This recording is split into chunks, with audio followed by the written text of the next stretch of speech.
The informational interview is a massively useful resource for somebody who's coming back from a career break and trying to work out what on earth they do and the type of industry they should work in and what the job that they should do looks like.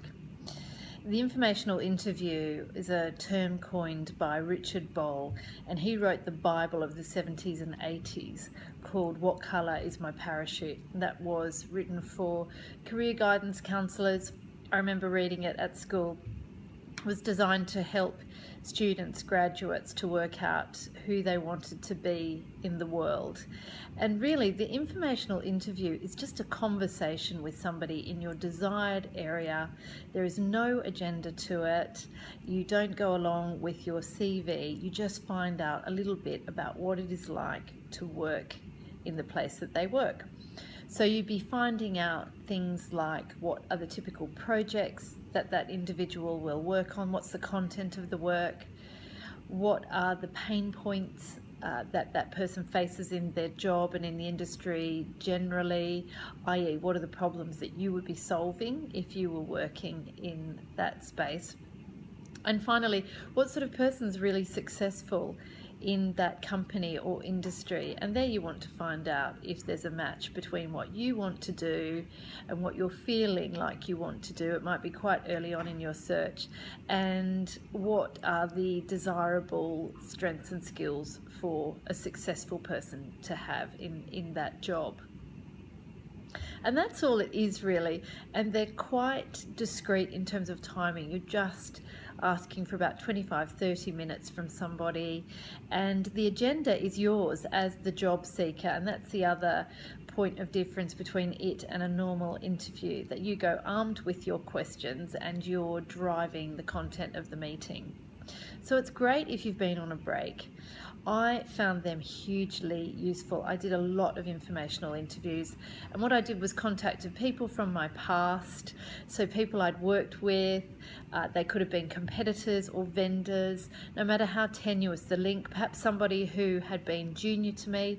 I wanted to hook up with them and find out what it was like today working in that particular place.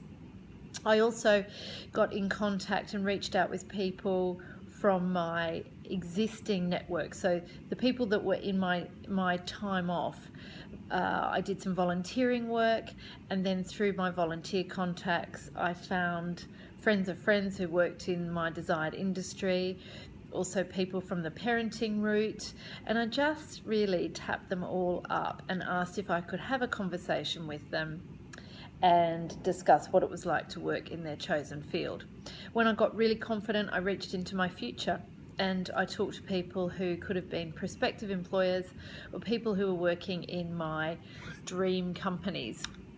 And for those particular meetings, I wrote a script of an email asking them for a meeting, and I would approach them by saying that we either had a mutual contact, or they had written a piece, or they had come up in conversation I was having, or a news article talking about something that was really relevant to me. And you can be just very specific about what that was and say that you want to find out more about it.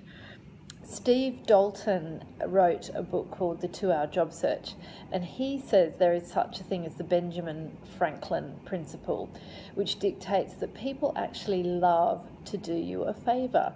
So when you're asking for a meeting to find out information, they really like that. They want to help, they want to talk about themselves, they want to talk about their passions.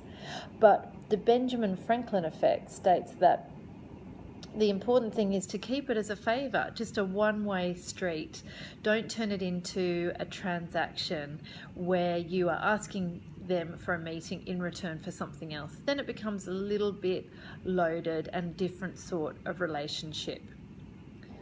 So I loved getting back out into the world and doing my informational interviews. And Steve Dalton again has a really good formula for the types of questions to ask. In my second blog post on these series, I list a number of questions that you can go in armed with. Really, you'll have a ready-made agenda then and there. But he talks about an acronym called TIARA, and TIARA breaks down into a T, which is trends, and those trends will be things that are facing the individual you're talking to in their industry. What are the wide-ranging issues that are prevailing in the industry? Then you go into insights. So what's it like for that particular individual? How have they been, the success that they've been? Everybody loves talking about that. So just getting their story out of them. The next area is ask. And that's where you ask a little bit about what it would be like for you. What would you do if you were me? Given my background, do you think there's an opportunity for me in the industry? You would then talk about resources. That's the R in TIARA. That's how do you, as a person in the industry, keep abreast with what's going on? And finally, the assignment. What is it that I would be doing if I was working in a company like yours?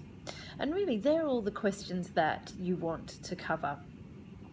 By the end of that meeting, you've had somebody talking about themselves, talking about something that they're really passionate about and spend a lot of time doing, i.e. their job. Because you've asked questions, you've shown a spirit of inquiry and interest, and people just love that. As I said before, they love talking about themselves. You've shown that you are empathetic and you have emotional intelligence. It might be that you are now being borne in mind for an opportunity that they have or they know somebody else in their network has. It's really important at the end of your meeting to write them a thank you letter in a really timely fashion, just because they're doing something really kind for you and they won't get any other recognition for it, and it's nice to have that affirmation. Also, it's good to come up with some sort of excuse in the meeting for keeping in contact with them on a fairly regular basis. Perhaps come back to them with questions that you have, things that you're uncovering in your job search that you'd like to just check in with them about. And certainly, if you follow up with a contact that they have recommended, then please go back to them and say thank you so much for the introduction.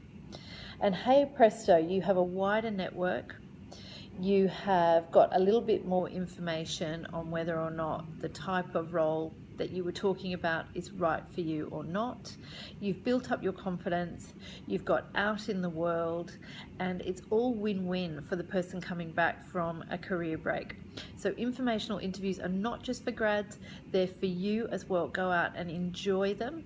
Just remember to ask lots of questions and be prepared with research about the individual at hand. Show that you're a student of theirs, that you're really, really interested in them, and you'll have a great time.